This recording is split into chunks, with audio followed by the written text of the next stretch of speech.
Zee 24 तास एक पाऊल पुढे। जन लोकपाल ते जनप्रतिनिधी असा अण्णांचा प्रवास सुरू झालाय का याविषयी आपण चर्चा करतो आहोत। कुमार सप्तर्षींकडे आपण जाऊया। सप्तर्षी, तुम्ही कसे बघता या अण्णांच्या आजच्या घोषणेकडे? काँग्रेसनी अण्णांना जो निर्णय घेणं अपेक्षित होतं काँग्रेसनी घ्यायला भाग पाडला असं आपण म्हणता येईल की अण्णांना ते अपरिहार्य होतं असं म्हणता येईल की अण्णांना हेच करायचं होतं असं तुम्ही म्हणाल? परिस्थितीमध्ये आपण अण्णांचं भविष्य सांगायचं असेल तर अण्णांचं पूर्व आयुष्य आपण पाहिलं पाहिजे। अण्णांनी कुठला प्रश्न टोकाचा गेला, त्यांनी आदर्श गावाचं घेतलं होतं। कारण त्यांच्यामध्ये त्यांना स्वतःला माहिती की एक संघटक जो असावा लागतो तो नाही। पण हा जो बाकीच्या लोकांचं आकलन आहे, डीएल कराडचं मला फार, त्यांचं कॉम्रेडचं मला फार विशेष वाटलं। वर्गीय विश्लेषण करणारे तर अण्णांच्या मागे कुठला वर्ग आहे ते सांगितलं नाही।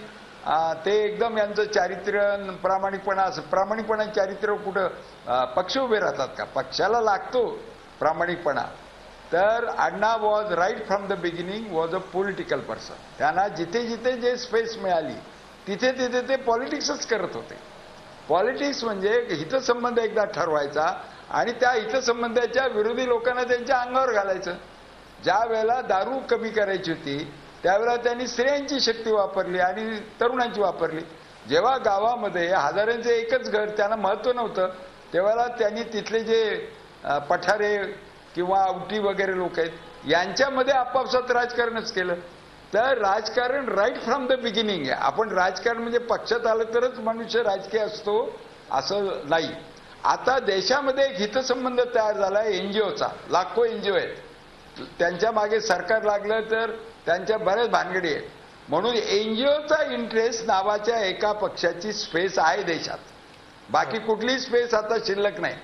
आणि सगळ्यांना वाटायचं त्यावेळेला, मी त्यावेळेला सांगायचो की भाजपच्या हातामध्ये अण्णा जाणार नाही, अण्णा उपोषणात मरणार नाहीत। तर आता अशी परिस्थिती की भाजपमध्ये अण्णा येतो म्हणले तरी ते घेणार नाही, कारण त्यांना भरोसाच नाही अण्णा काय करतील। तर अण्णांना वेगळा पक्ष काढायचा म्हणजे त्यांना ब्रँड अँबॅसेडर व्हायची सवय। एकदा ते कपाटचे ब्रँड अँबॅसेडर होते, एकदा ते मनोहर जोशींचे आदर्श गावाचे ब्रँड अँबॅसेडर होते, आता ते एनजीओचे ब्रँड अँबॅसेडर आहे। पण त्यांच्या मनातला जो फॉर्म्युला आहे, जे व्हॉट आय कॅन रीड, त्याच्यामध्ये असं दिसतंय की जेथे जेथे अक्कल गडबड करते तेथे तेथे नक्कल सुरू होते। हा मानवी स्वभावाचा भाग आहे। तर ते आता बाळासाहेब ठाकरे सेनापतींची नक्कल करतायत की मी सांगेन, मी रिमोट कंट्रोल असेल, ते त्यांना आवडतं ना खूप। पण हे केजरीवाल, ते हेगडे वगैरे हे मान्य करतील का? तर याच्यामध्ये एनजीओचा हितसंबंध बाळगण्याचं त्यांनी ठरवलं आहे एवढंच दिसतं।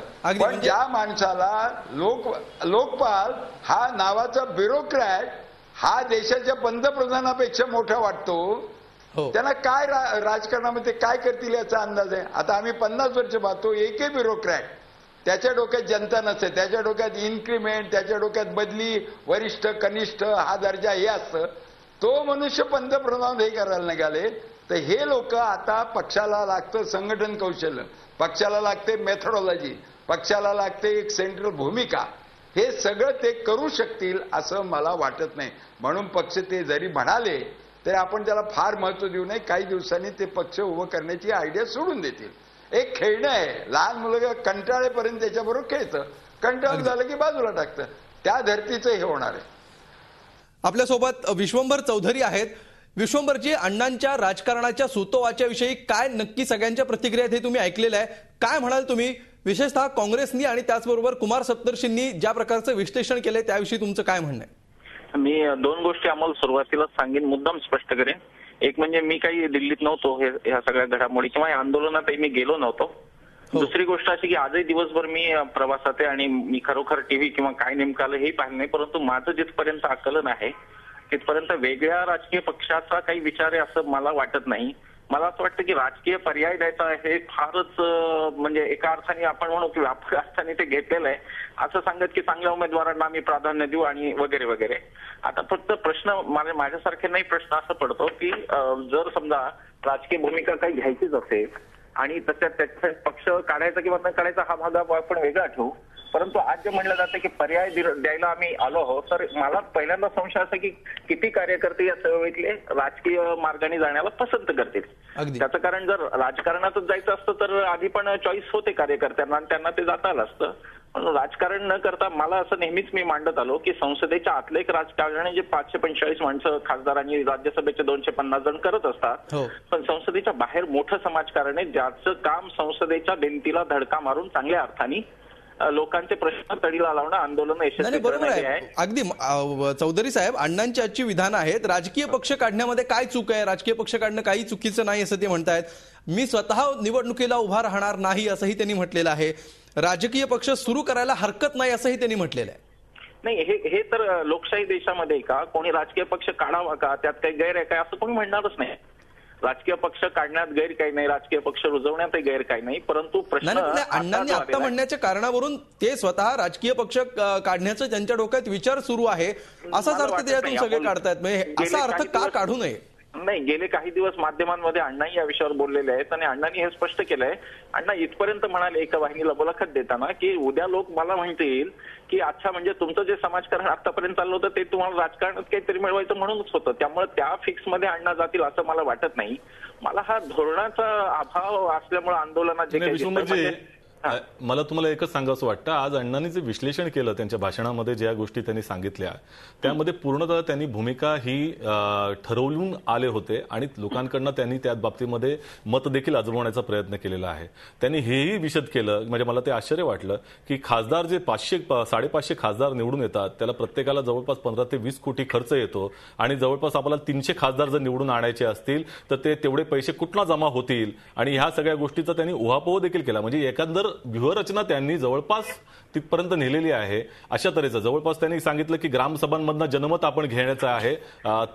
6.5 लाख जर ग्रामसभा असतील त्या ठिकाणी ती 4.5 लाख जर लोकांनी म्हणजे ग्रामसभांनी जर आम्हाला मत दिलं किंवा एकंदर त्या ठिकाणी असा निर्देश दिला तर त्या ठिकाणी एक चांगला राजकीय विकल्प राहू शकतो. ह्या सगळ्या गोष्टीचा त्यांनी उहापोह केलेला आहे. त्यामुळे विषय तुम्ही नसाल त्या ठिकाणी. म्हणून मला दुसरं म्हणायचंय, मला या बाबतीत दुसरं म्हणायचंय की ह्याच्यातनं जर बाहेर जे पडलेलं आहे अण्णांच्या ह्या पावलामुळे, तर 2 गोष्टी त्या महत्वाच्या दिसतात. एक तर सगळ्यात महत्वाचं म्हणजे काँग्रेस जी नेहमी भूमिका मांडत होतं की लोकशाहीच्या चौकटीमध्ये, संसदीय लोकशाहीच्या चौकटीमध्ये तुम्ही जे काही बदल आणायचे आहेत तुम्हाला ते आणायला तुम्हाला मुभा दिलेली आहे आणि हीच संविधानाची प्रक्रिया आहे. परंतु तुम्हाला सतत त्याचा विरोध होता. आज जी परिस्थिती विश्वंभर चौधरींच्या तुमच्या पहिल्या प्रश्नाचं उत्तर तात्विकदृष्ट्या म्हणतं असं काँग्रेसला ते प्रत्यक्षात येऊ द्यायचंच नाहीये. ही फक्त ढोंगबाजी आहे काँग्रेसची की तुम्ही काय ते संसदेच्या चौकटीत करा आणि एक प्रकारे ह्या सापळा आहे असं मी मानतो की चळवळींना संपून टाकण्यासाठी उद्या तुम्ही प्रत्येक चळवळीला म्हणणार आहात का की चळवळीला तुम्ही म्हणणार आहात का की सगळे भारताच्या राजकारणात 45 खासदार असू शकतात, त्याच्यापेक्षा जास्त 99.99% जे लोक आहेत ते तुमचं म्हणणं आहे सिस्टीम मध्ये नाहीत. सिस्टीम ही काय फक्त निवडणूक लढवणारे, निवडणुकीत पडणारे यांच्याचमुळे होते आणि सिस्टीम काय मतदातांच्या काही सिस्टीम मध्ये किंमत नाही. मत देणारा तो सिस्टीम मध्ये मतदाताचीच किंमत आहे त्या ठिकाणी. जनमताचा कौल घेऊन मला एकच म्हणायचं विश्वंभरजी, अॅरोगन्स आहे काँग्रेसचा, हा पॉलिटिकल अॅरोगन्स आहे असं मला वाटतं. अॅरोगन्स असं कसं म्हणता येईल तुम्हाला? राजकारणाला काँग्रेस कुठेतरी कमी लेखतंय. विश्वंभरजी की जे काही कल्याण व्हायचं ते राजकारणात येऊनच होतं, ही काँग्रेसची धारणा चुकीची. मला एकच समजायचं, मला विश्वंभरजी मला प्रश्न विचारायचा तुम्हाला की टीम अण्णा ह्या शब्दाचा अर्थ काय? की अण्णा हजारे यांनी ठरवलेली टीम, त्याला काय देशाचं जनमत घेतलं होतं का तुम्ही त्या ठिकाणी की कोण टीममध्ये असणार आहे? आज ज्या लोकशाही प्रक्रियेमध्ये ज्या वेळेला जनमतामध्ये जाल त्यावेळेला खऱ्या अर्थाने टीम अण्णाची व्याख्या स्पष्ट होईल या ठिकाणी. त्यामुळे संसदीय लोकशाहीच्या चौकटीची जेव्हा आम्ही गोष्ट करतो त्यावेळेला तुम्हीच एकंदरच जी सिस्टीम आहे त्याच्या विरोधामध्ये तुम्ही विधान करता. संसदीय चौकटीचं वगैरे तुम्ही काही बोलू नये, कारण स्त्रियांचे कायदे असतील किंवा शेतकऱ्यांचे असतील, तुम्हाला 112 वर्ष झाली, तुम्हाला भूसंपादनाचा कायदा सुद्धा नव्याने करता आले नाही, तेव्हा लोकांच्या अपेक्षा संसदेने पूर्ण केल्या का याचं स्पष्ट उत्तर नाही असं आहे. आणि ती संसदीय चौकट जी म्हणताय ती तुम्हीच इतकी, म्हणूनच तुम्हाला सांगितलं की तुम्ही त्याच्यामध्ये या. तुम्हाला जर वाटत असेल की तुम्ही चांगल्या तऱ्हेने करू शकता तर त्या ठिकाणी तुम्हाला करायची मुभा आहे. बाहेरून सुद्धा चांगल्या पद्धतीने आंदोलनं जर झाली जी आज देशभरात होत आहेत, हे काही आमचं एकच आंदोलन आहे असं नाही, अनेक आंदोलनं देशभर चालू आहेत. ही आंदोलनं जरी सशक्त झाली आणि तेवढा जरी दबाव राहिला तरी माझ्या मते राजकारणात प्रत्येकाला येण्याची गरज नाही. मला एकच विश्लेषण करायचं आहे. अगदी सचिनजी, मी येतो तुमच्याकडे, या विषयावर आपण बोलूयाच. त्याचबरोबर अशा प्रकारे अण्णा हजारेंनी राजकारणाचं केलेलं सूतोवाच याच्यामुळे समाजकारणाच्या चळवळींच्या मर्यादा सध्याच्या काळामध्ये असलेल्या उघड झालेल्या आहेत का? हे दुर्दैव सध्याच्या चळवळींचं आहे का की राजकारणाशिवाय आता पर्याय राहिला नाहीये म्हणून अशा प्रकारची धोरणं अवलंबावी लागतायत? याविषयी सुद्धा आपण बोलूया एका ब्रेक नंतर. झी 24 तास एक पाऊल पुढे.